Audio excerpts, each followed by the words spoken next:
नमस्ते, मैं सुनीता सेंगाड़ा, सहायक आचार्य संस्कृत, स्वर्गीय श्री भिकाबाई बील राजकीय महाविद्यालय सागवाड़ा से आपका पुनः स्वागत है।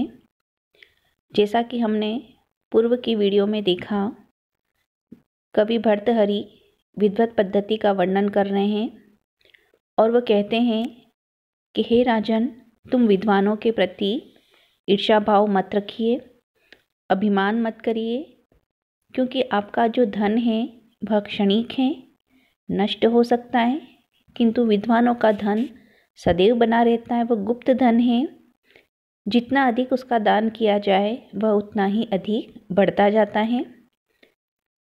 आप विद्वानों पर क्रोधित होकर उन्हें अपने राज्य से बाहर कर सकते हैं, किंतु उनकी जो विद्वत्ता है आप उनको समाप्त नहीं कर सकते। तो इस प्रकार कवि भर्तृहरि विद्वत पद्धति में राजाओं को विद्वानों का सम्मान करने हेतु प्रेरित करते हैं। उसी क्रम को आगे बढ़ाते हुए हम देखते हैं, कवि भर्तृहरि कह रहे हैं,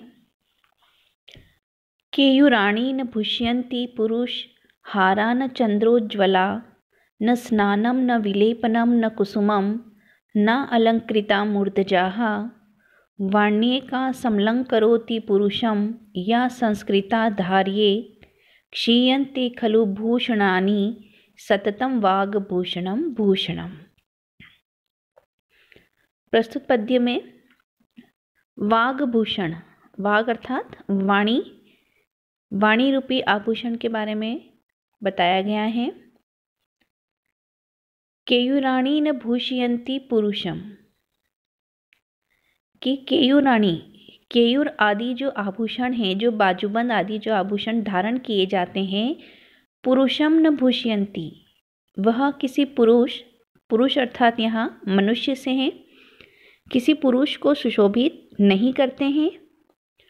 हारा न चंद्रोज्ज्वला, और न ही चंद्र के समान उज्ज्वल चमकते हुए स्वर्ण और रजत के जो हार हैं वह भी उसकी शोभा नहीं बढ़ाते हैं। न स्नानम न विलेपनम, न ही प्रतिदिन किया गया स्नान कार्य और चंदन आदि का जो विलेपन लेप किया जाता है सौंदर्यवर्धक, वह स्नान और विलेपन भी न भूषयन्ति, उस पुरुष की शोभा नहीं बढ़ाते हैं। न कुसुमम न अलंकृता मूर्धजा, और न ही फूलों आदि के द्वारा अलंकृत किए हुए केश राशि, मूर्धजा, मूर्धजा का अर्थ होता है बाल, केश। तो बालों को अनेक प्रकार से फूलों इत्यादि के द्वारा यदि अलंकृत किया जाए तो वह भी पुरुष की शोभा को नहीं बढ़ाते हैं। वाण्येका सम अलंकरोति पुरुषम, एकमात्र जो वाणी है वही पुरुष की शोभा को बढ़ाने वाली है।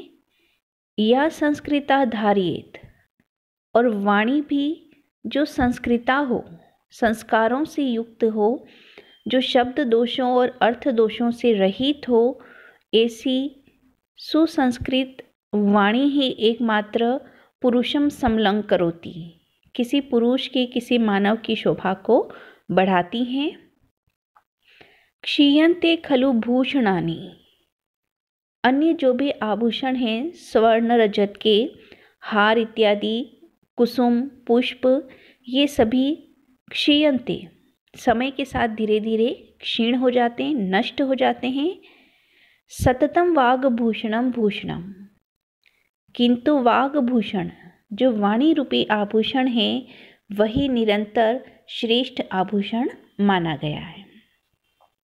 तो यहाँ पर कवि भर्तृहरि वाग्भूषण की विशेषता बता रहे हैं कि मनुष्य की जो वाणी है वही उसका सर्वश्रेष्ठ अलंकार है। अन्य बाजूबंद इत्यादि स्वर्ण रजत के हार, स्नान, चंदन आदि का लेप और फूल आदि के द्वारा केशों को सजाना, ये सभी क्षणिक हैं, क्षीयन्ते, और समय के साथ धीरे धीरे क्षीण हो जाते हैं। किंतु जो संस्कृता, संस्कारों से युक्त, दोषों से रहित और मधुर भावों से युक्त जो वाणी है, जो भाषा है, बोली है, वही किसी मनुष्य की शोभा को बढ़ाती है। सततम वागभूषणम, और वही मनुष्य का सबसे श्रेष्ठ आभूषण है।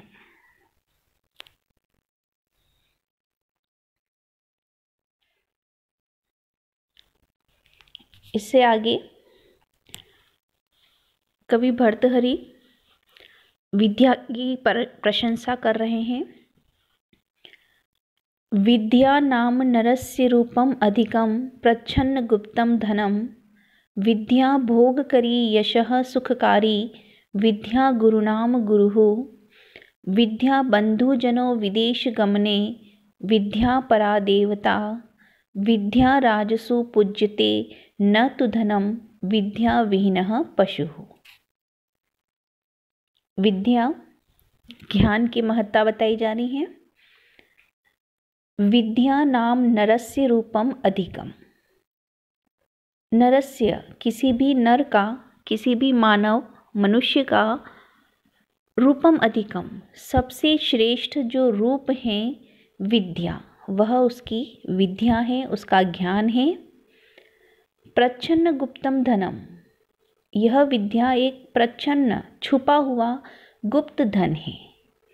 ऐसा धन है जो किसी को नज़र नहीं आ रहा है, चोर इत्यादि उसे चुरा नहीं सकते।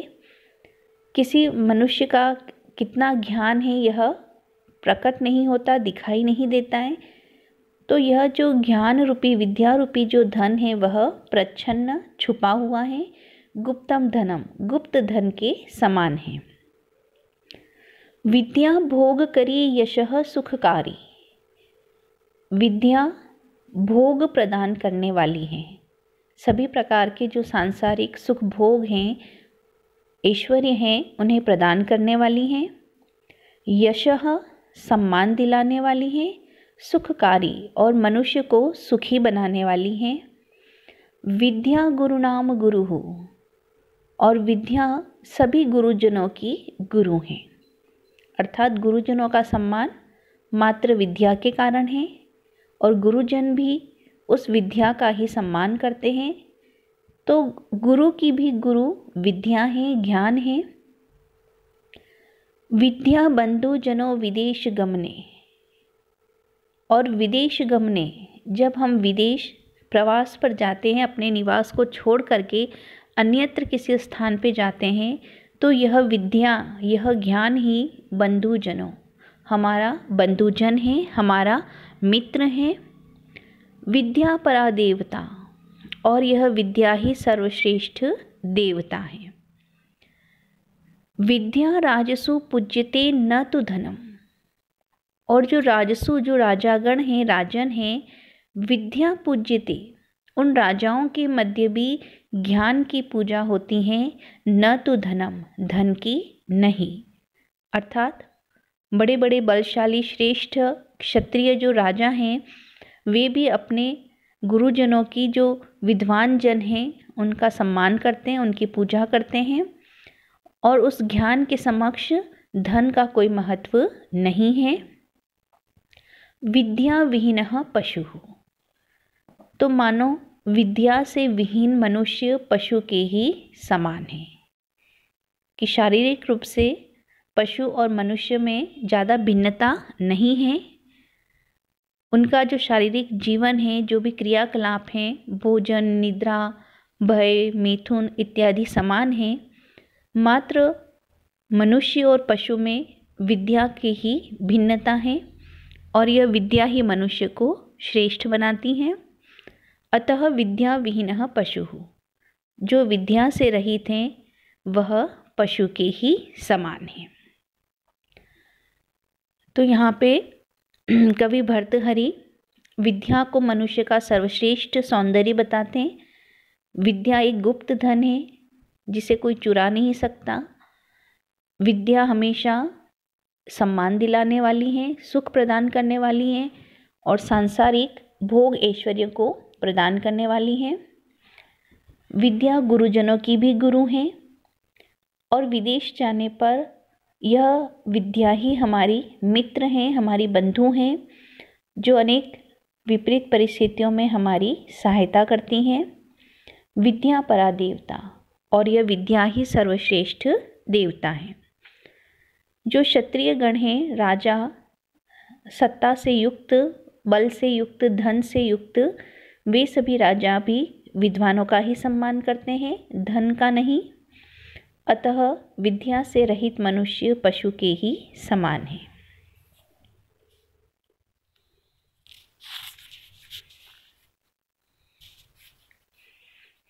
इससे आगे,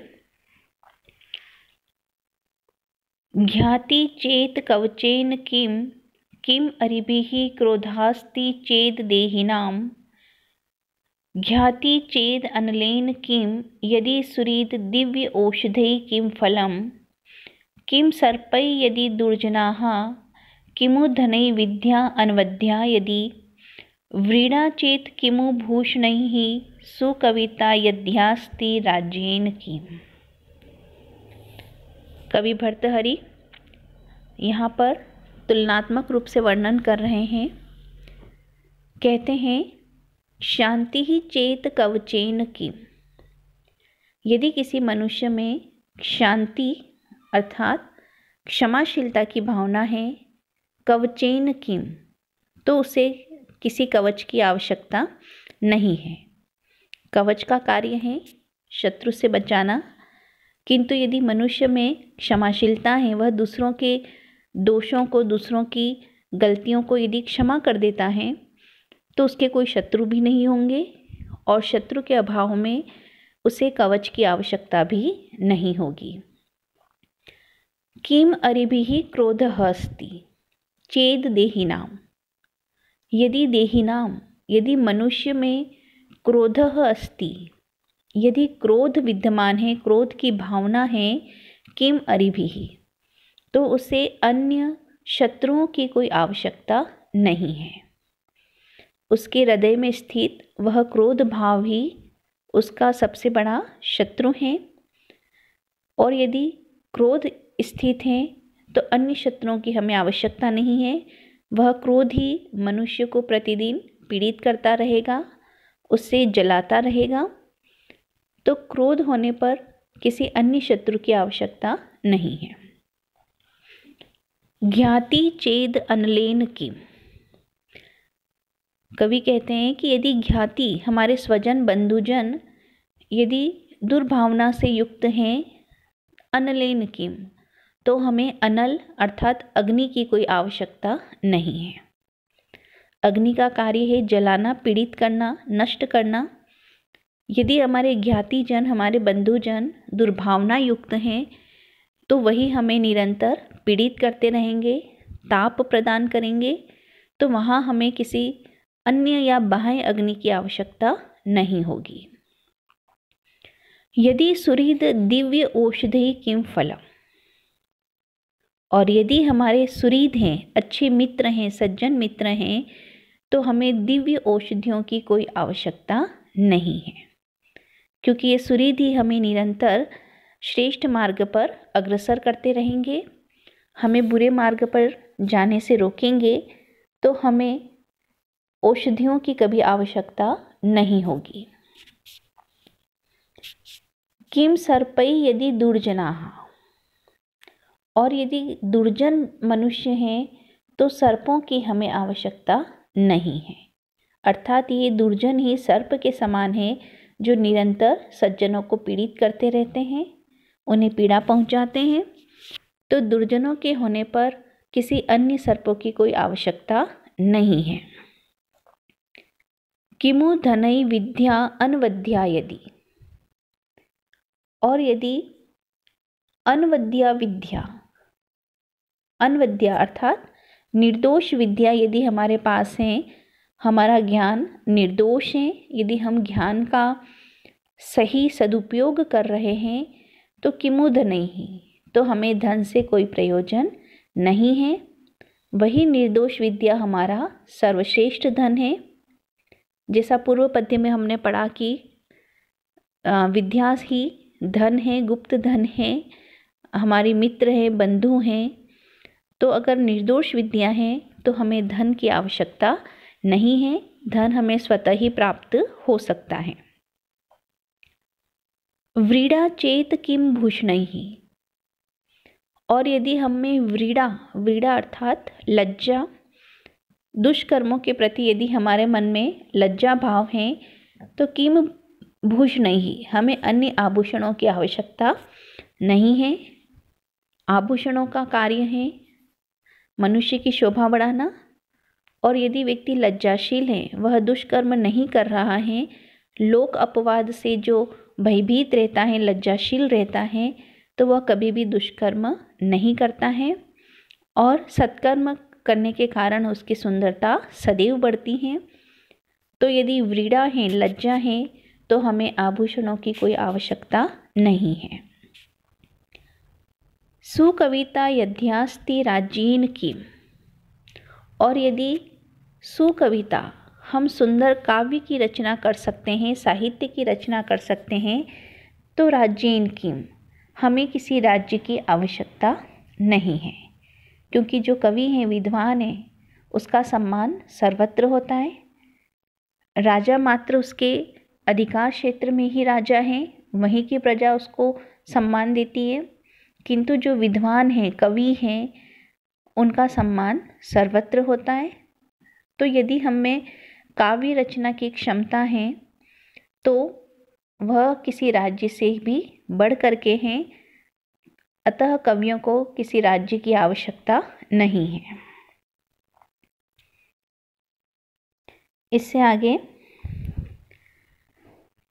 कवि भर्तृहरि कहते हैं, दाक्षिण्यम स्वजने दया परिजने शाठ्यम सदा दुर्जने प्रीतिः साधु जने नयो नृप जने विद्वत जने चार्जवम शौर्यम शत्रुजने क्षमा गुरुजने नारी जने धृष्टता सच एवं पुरुषाः कलासु कुशलास्तेष एव लोकः स्थिति।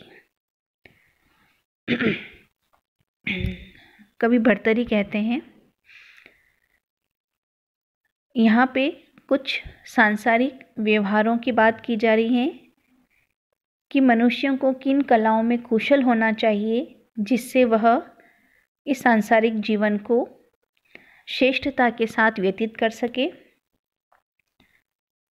कवि भर्तृहरि कहते हैं, दाक्षिण्यम स्वजने, स्वजनों के प्रति दाक्षिण्यम उदारता का व्यवहार करें, क्षमाशीलता का व्यवहार करें, उनकी त्रुटियों को वह क्षमा कर दे, उदार बन करके रहे।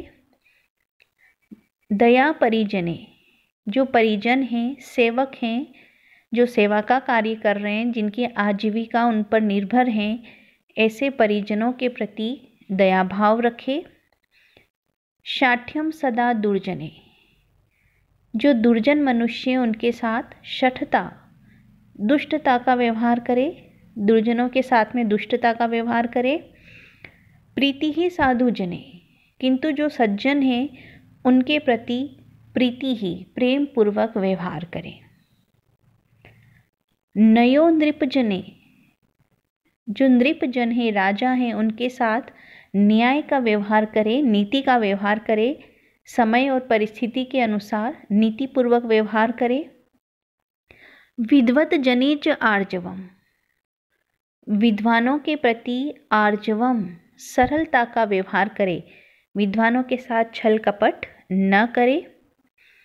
शौर्य शत्रुजने, जब शत्रु समक्ष उपस्थित हो तो अपनी शूरता का प्रदर्शन करे, वहाँ कायरता न दिखाए या वहाँ प्रीति का व्यवहार न करे।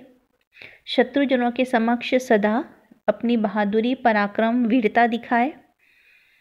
क्षमा गुरुजने, किंतु यदि गुरुजन समक्ष हैं तो वहाँ पे वह क्षमाशील बने, गुरुजनों के समक्ष अहंकार न करे, गुरुजनों के द्वारा अगर कोई त्रुटि हो जाती है तो उसे वह क्षमा कर दे, सहन करे।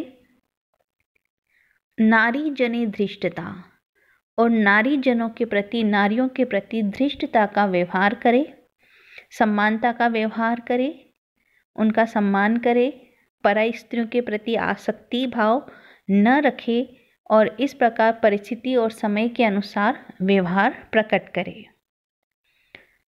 सच एवं पुरुषाः कलासु कुशलाः। तो जो पुरुष ऐसी कलाओं में, ऐसे व्यवहार में जो कुशल हैं, तेष्वेव लोक स्थितिः, उन्हीं मनुष्यों पर यह संसार स्थित है। अर्थात समय और परिस्थिति के साथ मनुष्य व्यवहार करे। जहाँ स्वजन हो वहाँ उदार बने, अगर परिजन हैं तो दया का व्यवहार करे, जहाँ सज्जन है वहाँ प्रेम पूर्वक व्यवहार करे, सरलता का व्यवहार करे, किंतु दुर्जनों के साथ में दुष्टता का व्यवहार करे। अगर शत्रु समक्ष उपस्थित हैं तो अपनी वीरता प्रदर्शित करें, किंतु जहाँ गुरुजन हैं वहाँ पे वह क्षमाशील बन जाए। इस प्रकार जो पुरुष ऐसे व्यवहार में कुशल हैं, उन्हीं पर यह संसार स्थित है। तो इस प्रकार कवि भर्तृहरि अनेक प्रकार से विद्वानों की प्रशंसा करते हैं। वाणी को ही मनुष्य का सर्वश्रेष्ठ आभूषण बताया जाता है। अन्य सभी आभूषण समय के साथ क्षीण हो जाते हैं। जो ज्ञान है, विद्या है, वही मनुष्य का सर्वश्रेष्ठ रूप है। राजा गण भी विद्वानों की पूजा करते हैं और विद्या से रहित मनुष्य पशु के समान है। साथ ही कह रहे हैं कि शांति, क्रोध इत्यादि सब हमारे हृदय में ही स्थित हैं। यही हमारे सबसे बड़े शत्रु हैं और यही हमारे सबसे बड़े कवच हैं। हम सदा सज्जनों से मित्रता करें, जिससे हमें किन्हीं उपायों की या औषधियों की आवश्यकता न हो। दुष्कर्मों से हम लज्जा भाव रखें, यही हमारा सबसे श्रेष्ठ आभूषण है। साथ ही जो मनुष्य समय और परिस्थिति के अनुसार व्यवहार करते हैं और इन व्यवहार कला में जो कुशल हैं, उन्हीं से ये संसार की स्थिति विद्यमान है। तो आज की इस वीडियो में यहीं तक। धन्यवाद।